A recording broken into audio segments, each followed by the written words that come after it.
नमस्कार दोस्तों, 16 मई 2022 को साल 2022 का पहला चंद्र ग्रहण आ रहा है।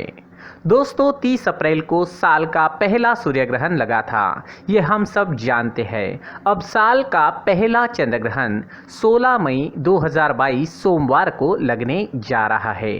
दोस्तों इसके बाद जो दूसरा सूर्य ग्रहण और चंद्र ग्रहण आएगा वो 25 अक्टूबर और 8 नवंबर को यानी साल के आखिर में आएगा। तब तक कोई चंद्र ग्रहण या सूर्य ग्रहण आने वाला नहीं है। दोस्तों चलिए जानते हैं 16 मई 2022 के चंद्र ग्रहण के बारे में। वर्ष 2022 का चंद्र ग्रहण 16 मई 2022 को वैशाख पूर्णिमा के दिन दिखाई देगा। जी हाँ, इसी दिन वैशाख पूर्णिमा भी है और इसी दिन बुद्ध पूर्णिमा भी आ रही है। यानी वैशाख पूर्णिमा, बुद्ध पूर्णिमा और चंद्र ग्रहण तीनों एक ही दिन एक साथ रहने वाले हैं 16 मई 2022 को। वैशाख पूर्णिमा के दिन पवित्र नदियों में स्नान, दान और तप करने की विशेष परंपरा होती ही है और साथ में चंद्र ग्रहण भी है और चंद्र ग्रहण में भी पवित्र नदियों में स्नान, दान और तप किया जाता है। इस चंद्र ग्रहण को ब्लड मून कहा जा रहा है। जी हाँ, ये पूर्ण चंद्र ग्रहण रहेगा। दोस्तों बताया जा रहा है कि चंद्र ग्रहण दक्षिणी पश्चिमी यूरोप, दक्षिण अमेरिका, पैसिफिक, अफ्रीका, उत्तरी अमेरिका, अटलांटिक, अंटार्कटिका, दक्षिणी पश्चिमी एशिया, हिंद महासागर में दिखाई देगा। लेकिन दोस्तों ये ग्रहण भारत में नहीं दिखाई देगा या फिर नहीं के बराबर दिखाई देगा। दोस्तों 16 जुलाई 2022 को भारतीय समयानुसार ये चंद्र ग्रहण सुबह 8:59 से प्रारंभ होकर 10:23 तक रहेगा। कुछ जगहों पर ये सुबह 7:02 से शुरू होकर दोपहर 12:20 तक भी रहने वाला है। स्थानीय समयानुसार इसके समय में थोड़ा भेद रहेगा।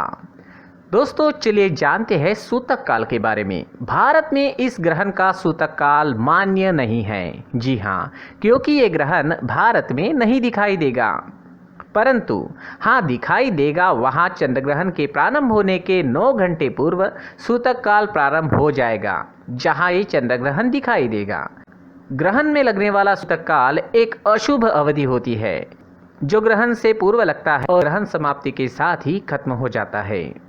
क्यों होता है चंद्र ग्रहण? क्या ये आप जानते हैं दोस्तों? सूर्य और चंद्रमा के बीच में जब धरती आ जाती है तब धरती की छाया चंद्रमा पर पड़ती है, इसे हम चंद्र ग्रहण कहते हैं। दोस्तों वैदिक पंचांग की गणना के अनुसार साल का ये चंद्र ग्रहण, साल 2022 का ये चंद्र ग्रहण 16 मई को वृश्चिक राशि में लगने जा रहा है। जी हाँ, ये चंद्र ग्रहण वृश्चिक राशि में लगेगा और विशाखा नक्षत्र में लगेगा। सारी के सारी 12 राशियों में से मेष, सिंह और धनु राशि के जातकों पर इस ग्रहण का प्रभाव काफ़ी ज़्यादा सकारात्मक पड़ेगा। जी हाँ, ये 3 राशियां हैं दोस्तों, मेष, सिंह और धनु। इन 3 राशियों पर यह ग्रहण बहुत अच्छा प्रभाव छोड़ेगा। तो दोस्तों इस तरह साल 2022 का पहला चंद्र ग्रहण रहने वाला है।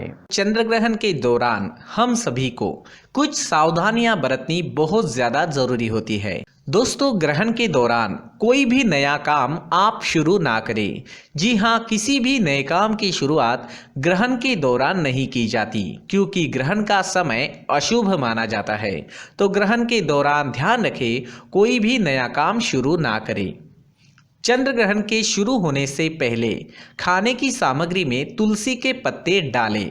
जी हाँ, तुलसी के पत्तों को खाने की सामग्री में डालें और तुलसी के पेड़ को ग्रहण के दौरान ना छुएं। यानी तुलसी के पत्ते जो आपको इस्तेमाल करने हैं वो सूतक लगने से पहले ही आप तोड़कर रख दें। चंद्र ग्रहण के दौरान आपको धार्मिक और प्रेरणादायक पुस्तकों को पढ़ना चाहिए। जी हाँ, इनको पढ़ने से आपके अंदर की नकारात्मक ऊर्जा दूर हो जाएगी। इसके साथ ही मंत्रों का जाप करना भी इस समय में नकारात्मक प्रभावों से आपको बचा सकता है। तो धार्मिक ग्रंथ और धार्मिक मंत्र, इन चीज़ों का आप इस समय में ज़रूर इस्तेमाल करें। ये आपके लिए नई ऊर्जा का स्रोत बनेंगे और आपको जीवन में आगे बढ़ने के लिए मदद करेंगे। दोस्तों, ग्रहण के दौरान खाना ना बनाएं और खाना ना खाएं। जी हाँ, ग्रहण के दौरान खाना खाना भी मना है और खाना बनाना भी मना है। खाना बनाना और खाना खाना दोनों ही ग्रहण के दौरान अशुभ माना जाता है। ग्रहण के दौरान गर्भवती महिलाओं को विशेष सावधानियां बरतनी जरूरी होती हैं।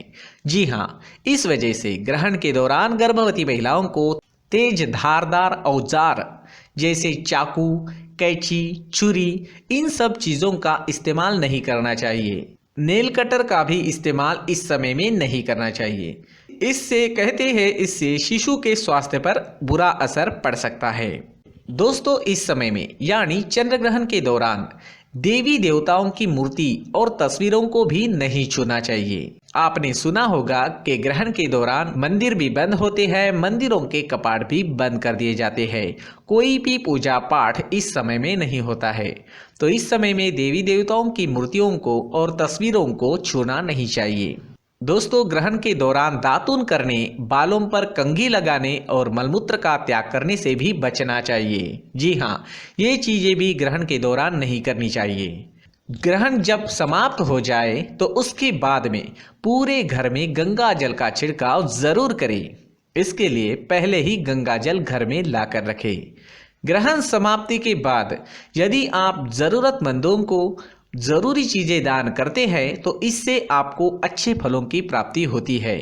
जी हाँ, जिस तरह से ग्रहण के दौरान आप गंगा जल का छिड़काव करके घर, मंदिर और अपना परिसर शुद्ध करते हैं, उसी तरह ग्रहण समाप्ति के बाद चीजों को दान करने का विशेष महत्व होता है। जी हाँ, मंदिर में करें या कहीं भी करें, लेकिन दान इस समय में जरूर करें। दोस्तों, ग्रहण के दौरान आप जिस भगवान की पूजा करते हैं उस भगवान के मंत्र का जाप जरूर करें। इससे भी अच्छे फलों की प्राप्ति होती है।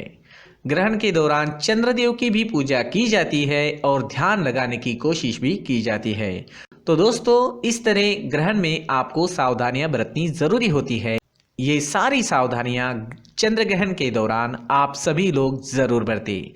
दोस्तों, अब जानते हैं चंद्र ग्रहण पूर्णिमा के दिन क्यों पड़ता है। जैसे कि हम सब जानते हैं, सूर्य ग्रहण पड़ता है अमावस्या के दिन और चंद्र ग्रहण पड़ता है पूर्णिमा के दिन।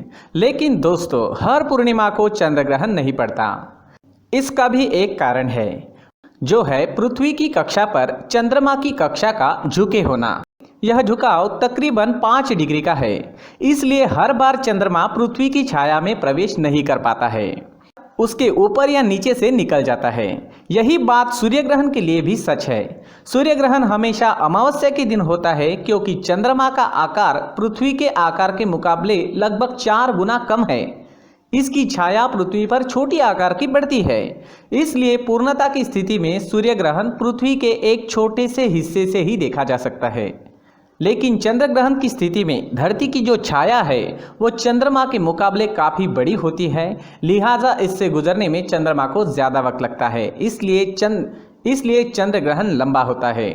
सूर्य ग्रहण के दौरान चंद्रमा की छाया जो है वो पृथ्वी पर पड़ती है, वही चंद्र ग्रहण के समय पृथ्वी की छाया चंद्रमा पर पड़ती है।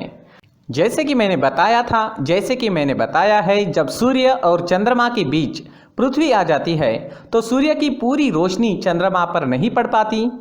इसे चंद्र ग्रहण कहते हैं। जब सूर्य, पृथ्वी और चंद्रमा एक सरल रेखा में होते हैं तो चंद्र ग्रहण की स्थिति होती है। चंद्र ग्रहण हमेशा पूर्णिमा के रात में ही होता है। एक साल में अधिकतम 3 बार पृथ्वी के उपछाया से चंद्रमा गुजरता है, तभी चंद्र ग्रहण लगता है। सूर्य ग्रहण की तरह ही चंद्र ग्रहण भी आंशिक और पूर्ण हो सकता है।